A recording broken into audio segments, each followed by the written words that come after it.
Hello, welcome back to the channel. Today we'll be taking a look at the Tier 10 Italian heavy tank, the Rhinocerante. This is a newer vehicle in the game. It's in the EU tech tree, and it is a 2-shot heavy tank auto reloader. With this tank you get 2600 DPM, just over 200 millimeters of turret armor, and 7 degrees of gun depression. On top of that you have pretty decent mobility, very good reverse speed, and you do 420 damage a shot, which means that your shots will high roll quite often. I find that happens when you have 420 and 460 alpha.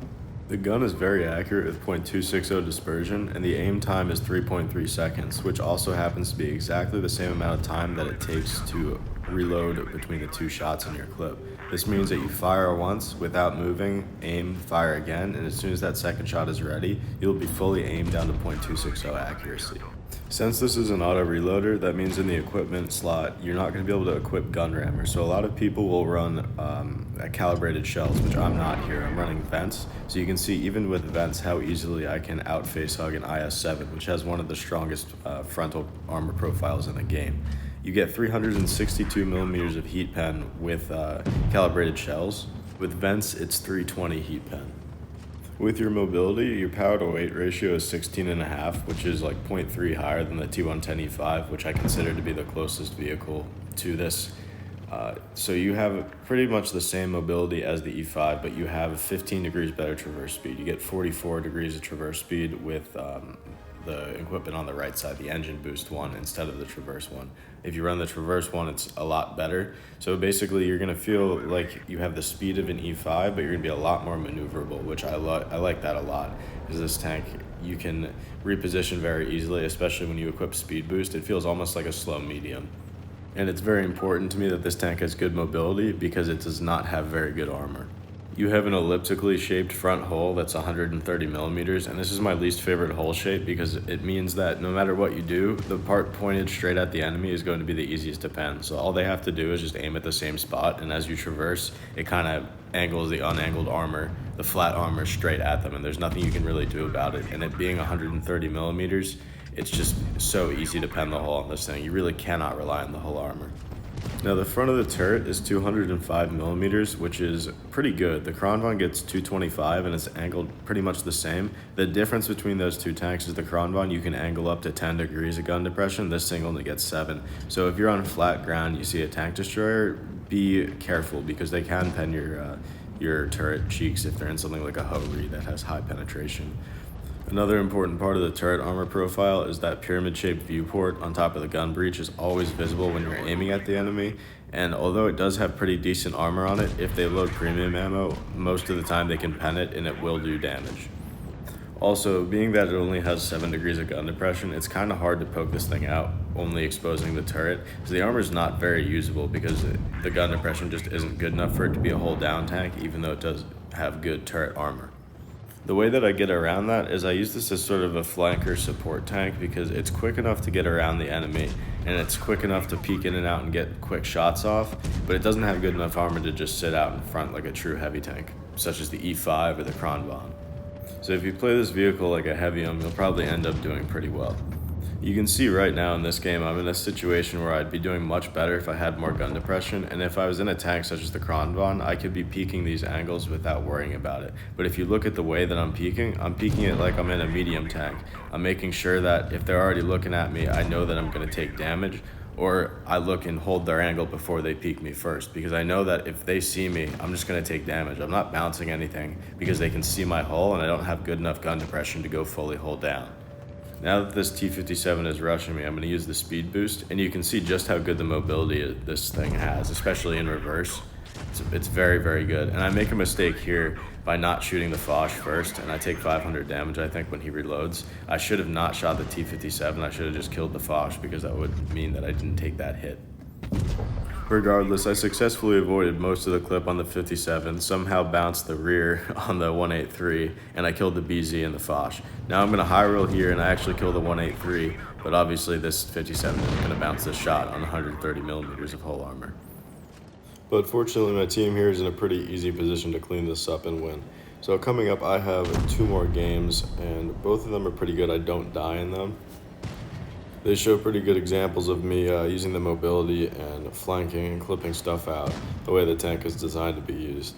I also find that it's okay when you're not using it hold down if you play it sort of like an E5 when you're not hold down. I know you're not supposed to be on flat ground really either of those tanks, but most of you that have played them know that sometimes that's not really an option. When you play the E5 on flat ground, you kind of do the same thing you do with this. You just have an extra shot, and once you fire that first shot and you use the single shot, it really feels the same. They probably have similar DPM. You also only have 1 degree less gun depression than the E5, but your whole armor is significantly worse. So if you peek out a little bit of it, the very top is angled enough to where it's not really that easy to pen, but if you go just a foot more, drive like a little bit more forward than you're supposed to, it's very easy for them to pen you. In this game, I'm driving forward, and I'm gonna peek this bush here to try to spot anything that's coming through. I see this E5, unfortunately I miss, and the T30 is spotted. Now, I don't really want to contest this ridge line. I'm just taking these shots because they're pretty free. I didn't think I was going to pen that T30, but you can take the chance. I mean, nothing's going to contest a Minotauro 7.52 in this, so I'm not going to get any better shots by the time I would have reloaded those. Now, I'm moving here because this E5 is trying to get a crossfire on us, like, immediately. Instead of waiting to see how the game develops, he's immediately coming up to the houses. So I was going to meet him in the houses here and try to push him back, but then the T30 gets spotted, and I try to take a shot. Unfortunately, that doesn't go in. That one does, and then I remember corner exists and get shot by the E4. So both the tank destroyers that are on this side of the map have kind of shot already, so I'm not too concerned about sitting up there and reloading. But then the E5 is coming, and I'm going to back down in a way that makes him think that I'm kind of sitting here, but I'm going to go around and flank him so that I can try to bait him out. I just have a feeling with how aggressive he's being this early on, last seeing me there, he's going to try to just peek over the ridgeline and shoot me, which if I come up on the side here, he's pretty overexposed, and as you can see, I'm going to easily be able to get these 2 shots in. So the first one, pens there. Second one, I'm just going to go for the track because I can't pen the HE, and we have really good support, so he's not going to be able to get out of there alive. And since he's now dead and they don't have anything in the middle, I'm going to wait until I'm unspotted so I don't get shot by this E4, and I'm just going to take the position that he was trying to take because I'm going to fill the void with our team and just take map control. And while I'm doing that, I'm going to look to the left and try to help out our med side because it doesn't really matter if I help out the heavy side from here. If I win the med side and then help the heavy side, it's more advantageous to winning the game. The reason for that is when I look left, I see an almost dead M48 and there's a Yag Tiger over there. That's going to be so much quicker to kill than the heavy side. And if I just start farming the heavy side and then these guys somehow win and come up behind me, I'll probably die. But if I kill these guys first, it's only going to set me back a couple of seconds, and then I can move on to farming the heavies without worrying about anything coming up behind me. So we got an easy kill on the M48 there, and I'm prepared to just leave this Yag Tiger behind because I was thinking he was going to back up and I might get a shot into him. But it looks like he's driving forwards, and if he's just going to try to rush, because, I mean, really he could win that, I'm going to back up and wait for him to cross this gap, and I'm going to try to get a track shot into him and farm him out. My team's doing a pretty good job of bleeding him while he pushes, but he, unfortunately for him, crosses that gap. I get that track in and finish him right there. So now I have nothing on my flank. There's only 3 enemy tanks left, but I can move in without worrying about anything. And yes, maybe there's a way that I could have shot these heavies without worrying about shooting the medium tanks first, and maybe I would have gotten more damage, but at the same time, I would have been overextended. And I don't like being overextended because it's not safe, and I'd rather play to survive and then farm at the end than just risk something that I really shouldn't win and then get lucky half the time.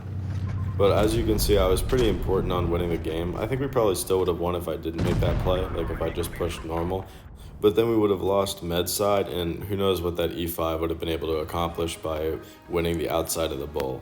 I think plays like that are a good example of how this tank's really a heavium. I mean, I flanked around, did a kind of non-heavy tank play, but I was still centralized in the map, and there's not very many vehicles that you can do that with. Object 260 comes to mind. The T95 E6, not really. I probably would have stayed on the ridgeline because you just have so much gun depression, even though it's sort of the same idea. With this tank, you just have to be comfortable repositioning, because if you just go to the heavy side and sit there, you're not going to get that much done. Your armor's not good enough to really do that much sitting and angling and peeking and playing like a true heavy, but you'd also be wasting your amazing mobility and this really good DPM and clip potential that you get. Because if you're just sitting there trading, you're not reloading that top shell, you're not getting that burst out and then the farm. And that's the whole deal with pretty much every auto reloader. You get the flank, you do the burst shots, and then you farm the rest of them to death. Because after you do that burst, it doesn't really matter what your bottom shell DPM is. They're so surprised and they've already taken so much damage that you kill them before they can react. But anyway, going into this game, I'm thinking right now this is just going to be a loss, looking at how things have happened. The 1-2-1, I mean, I can kind of understand. I wouldn't have done that, but I can understand what he was thinking, just having been there before. You see like two heavies down on the town side, and you think, oh, this is probably clear. Not a very smart play to make, to just drive up with no information like that. It's not enough for me to feel safe, at least. This tier 9 medium here, he hit some pretty crazy shots on me, but this is what I mean. This thing really doesn't have that much armor, especially, I mean, the turret does, but it's hard to just be hold down with it. The other reason that I'm thinking this is a loss is because we had 2 tank destroyers go down. One of them's already dead. The other one, he's probably going to die soon. There's 2 heavy tanks around him. I don't understand the mindset there, because they were both saying SOS, or at least one of them was. So they know that they're at a disadvantage and they're probably going to die, but they refuse to turn and go with the team. I mean, that's key to winning. Even when I'm going in a direction that I don't want to be going, if it's with the team, that's where I'm going to go, because winning the game is more important. Even if you just want to do damage, if you win the game and you survive to the end, you're going to do more than if you go alone and just die and then lose. But anyway, moving on to what the gameplay is, enough of a rant. The 4-2-2 kind of was AFK at the beginning, and he just YOLO'd in like our 1-2-1, but this time there was support, and he helped us clean up everything towards their spawn on top of the hill. Now, we're not going to go down until we have to. They have the advantage when they win town, because they have the cap circle, and then we are forced to make a play when they have the cap circle. But for right now, while they're not capping, we have the advantage because they have to push up to us, and it's harder to push up the hill than it is to push down the hill. Unfortunately, that 4-2-2 continues YOLOing and doesn't realize that there's a full HP VK90, a Ho-Re, and a tier 9 Ho-Re, so he's dead now.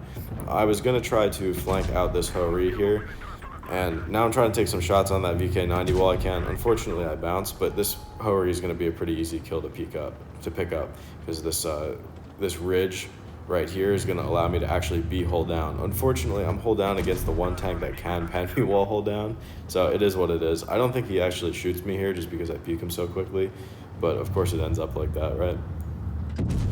And our teammate gets the kill right as our shot hits.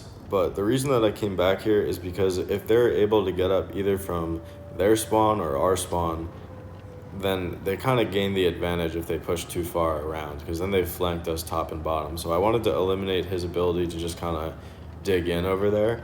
And now that he's done, I'm going to move out, because this being heavium, I want the positional advantage. I'm not just going to push into the VK90. He's dug in town, and that's where the VK90 is the best. He's side scraping. There's no way that I'm going to be able to win that. I'm going to take so much damage getting to him, and then the fight, he's going to have the advantage. He's just going to beat me. Doesn't matter how well I play it. He's also not really going to be able to drive up the hill very well, because, you know, it's uphill. He's a VK90. So I'm not too concerned about him. I know if he's down there, he's dangerous, but I'm going to try to find an easier target. And this Ho-Re is that easier target. I'm okay with taking this hit here because I know that I'm with my Yo, and the Yo and I are pretty much on the same page. We're just going to try to kill this guy and do exactly what I was trying to prevent to them. Just like their team is trying to push into our corner to get an advantage, I'm going to eliminate their corner before I come in. Now, that doesn't mean I need to drive all the way out to the corner. It just means that I need to get stuff out of the corners before I can push in, because if I push through while there's stuff in the corner, then I'm going to be in a crossfire, and I'm going to be shot from the left and the right. Now I know there's only tanks to my left, and I don't have to worry about multiple angles. Here you can see the cap ticks getting really close, and with like less than a second to spare, I actually snap on the E75 and kill him. So that was really, really close there, and I'm sure that really ticked off this Ho-Re Type 2 that keeps calling me a cheater because I killed him with a tier 10 heavy and his tier 9 tank destroyer. So I hope those games helped anybody, because they really do show that instead of trying to hold like an actual heavy tank, like a Kronvon or an E5, something hold down like that, what I'm doing is I'm flanking around, I'm finding weak points, and I'm taking that position, and then I'm holding that position. And I'm not holding it as well as an E5 or a Kronvon would, but the reason that I'm able to do it is because of this tank's mobility. And those tanks don't have the same mobility that this one does, and it's a trade-off. You're either going to get the mobility or you're going to get the armor in this game. Or you're not going to have gun depression or something. You're always going to be missing something, and this has good enough of every stat to be a really good flanker, a really good heavium, good at taking positions, and just winning games. So if you're interested in getting the Rhino, I'd say 100% go for it. Just keep in mind this isn't a holding heavy tank, this is a heavium. So it's something like the Object 260, the T95 E6, those tanks. It is not a Kronvon that you just sit there and bounce shells in. Well, I hope you guys enjoyed and have a great rest of your day.